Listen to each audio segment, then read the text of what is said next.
안녕하세요. 11월 22일 수요일 말드라에 오신 여러분들을 환영하고 축복합니다. 오늘은 저희의 넷째 축복이의 출생 예정일이자 제 남동생과 조카의 생일입니다. 이렇게 생일이 같거나 비슷하게 겹치면 자신의 생일이 없어지는 경우가 종종 있죠. 특별히 주일이 생일인 경우에 목회자인 제 생일은 사역하는 것 때문에 완전히 잊혀지는 경우가 종종 있었는데요. 매년 돌아오는 생일이지만 작년과 변화된 나의 모습, 동시에 낳아주시고 길러주신 부모님은 얼마나 연로해지셨는가를 생각해 볼 수 있는데요. 자, 이렇게 매일을 돌아보고 감사하는 의미에서는 매일매일이 우리가 새롭게 태어나는 생일입니다. 새날을 주시고 호흡을 주신 하나님께 감사하고 또 감사한다면 오늘이 여러분의 생일이 되겠죠?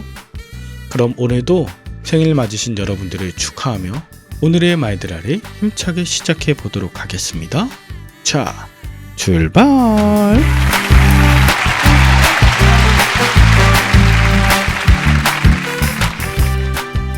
오늘은 데살로니가 후서 3장입니다. 바울은 데살로니가 후서를 마무리하면서 너희는 우리를 위하여 기도하기를 주의 말씀이 너희 가운데서와 같이 퍼져나가 영광스럽게 되고 또한 우리를 부당하고 악한 사람들에게서 건지옵소서라고 중보를 요청합니다. 바울은 힘든 일을 겪고 있는 데살로니가 교인들에게 오히려 너희는 우리를 위해 중보하라며 요청하고 있는 거예요. 바울도 그들을 위해 기도하죠. 그러나 그들도 바울을 위해 기도해달라. 여러분, 이렇게 고난이 닥칠 때 공동체에서 서로 중보할 수 있는 자가 있는 건 굉장히 큰 축복이자 사명입니다. 믿음의 공동체에 속하지 않는 사람은 주 안에서 믿음의 인내를 하기 참 쉽지 않죠. 게다가 이렇게 서로 중보를 요청하고 기도하는 건 3절부터 5절까지 그 기도를 들으신 신실하신 하나님께서 기도를 이루어 주실 뿐 아니라 기도하는 자의 생각을 인도하시고 또 하나님의 사랑과 인내로 충만하게 하시기 때문입니다. 그래서 기도하는 자나 기도를 받는 자나 모두 복된 존재가 되기 때문입니다. 한편 우리는 누군가를 위해서 중보하지만 오늘 본문을 보면 특별히 말씀 사역을 감당하는 분들을 위해 기도해야 함을 기억해야 합니다. 이것은 그 사역자 개인을 위한 것이 아니에요. 주님의 말씀이 전파돼서 주님의 교회가 세워지고 환난과 박해 가운데 있는 성도들을 건질 수 있는 일이기 때문에 그렇습니다. 여러분의 중보 대상자는 누구입니까? 그리고 여러분은 말씀을 전하시는 그 사역자들을 위해 특별히 기도하고 계십니까?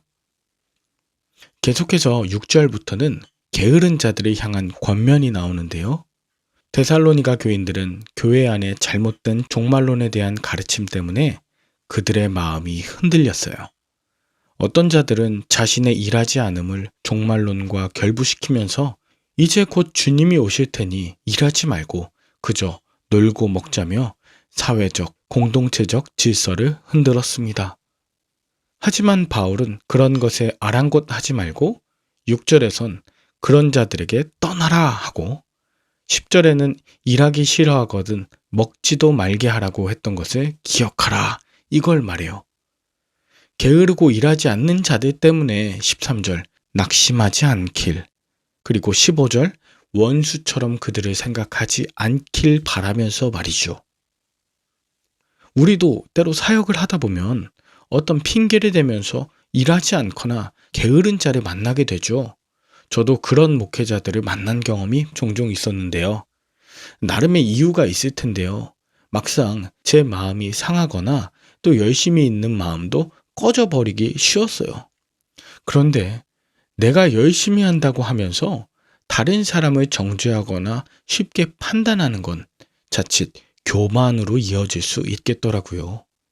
내가 어떤 사람을 바꿀 수 있다? 아닙니다. 변하지 않는 건 그 사람이 아닌 저 자신이었더라고요. 쉽게 다른 사람을 판단하고 내 의를 드러내고자 하는 제가 제일 안 변해요. 그럼에도 불구하고 오늘 바울은 내 옆에 힘든 지체가 나를 낙담시킨다 하더라도 계속해서 선을 행하라. 그러면 하나님께서 그의 마음에 부끄러움을 느끼게 하시고 변화되게 하실 것이다. 더불어 그 가운데 나를 변화시키실 거야. 이게 하나님이 주시는 은혜의 선물이죠. 그러므로 게으른 자를 원수로 대하거나 정죄하기보다 여전히 형제처럼 대해야 합니다. 그도 주님 안에 같은 성도이자 하나님의 자녀이기 때문이죠. 어쩌면 다른 이의 게으른 모습이 바로 나의 모습과 다를 바 없고요. 그 사람 덕분에 내가 얼마나 큰 죄인이며 동시에 하나님의 은혜를 받은 자인지 깨닫게 되는 축복이라고 할 수 있죠. 이제 바울은 16절부터 편지를 마치면서 친필로 문안합니다. 모든 내용을 다 친필로 썼다기보다 마지막에 바울이 친필로 쓰는 부분이 있었던 거로 보여요.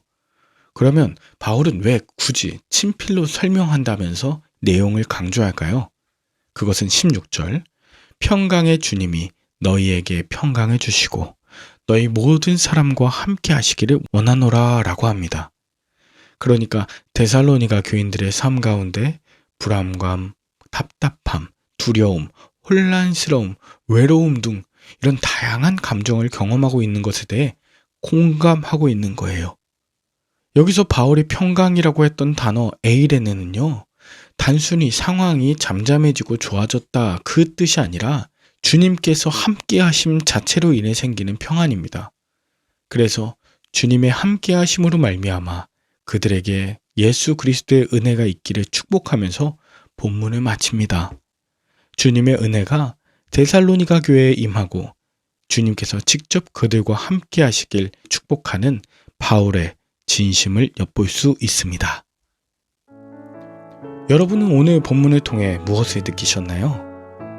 여러분은 누군가에게 중보 요청을 잘 하시는 편이신가요? 아니면 다른 이의 중보 요청을 많이 받으시나요? 여러분, 기도가 필요하시면 꼭 공유하시고 부탁하시길 바랍니다. 마찬가지로 다른 이의 중보 요청을 받으시면 꼭 기도하시길 바라요. 무엇보다 여러분에게 말씀을 가르치는 사역자분들을 위해 기도하시면 여러분도 복을 받을 거예요. 열심히 행하지 않는 자들이 있다면 낙심하기보다 판단하고 정죄하는 나의 모습을 돌아보시고 그저 예수님 바라보면서 맡기신 본분을 다 하시길 바랍니다. 마지막으로 주님이 주시는 평강이 필요한 분들 계실 줄 압니다.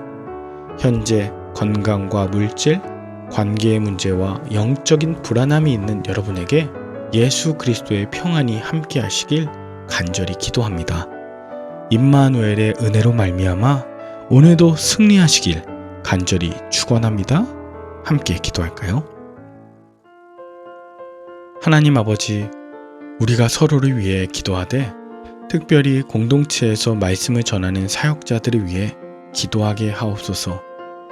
어떠한 환경 속에서도 저의 할 일을 잘 감당하면서 저의 자리를 지키게 하시고 선을 행하다가 낙심하지 않게 하옵소서. 나를 돌아보고 다른 사람의 구원으로 이어지는 선행이 계속되길 원합니다. 이 시간에도 감당하기 어려운 상황으로 인해 두렵고 떨림으로 외로워하는 자 있습니까? 공감하는 마음을 주시고 평강의 주님께서 찾아가 주셔서 모든 어두운 마음을 떠나가게 하여 주시고 간증으로 변화되게 하여 주시옵소서. 감사를 드리며 예수님의 이름으로 기도 올리옵나이다. 아멘. 오늘도 좋은 하루 되시길 바라며 저는 내일 다시 찾아뵙도록 하겠습니다. 샬롬.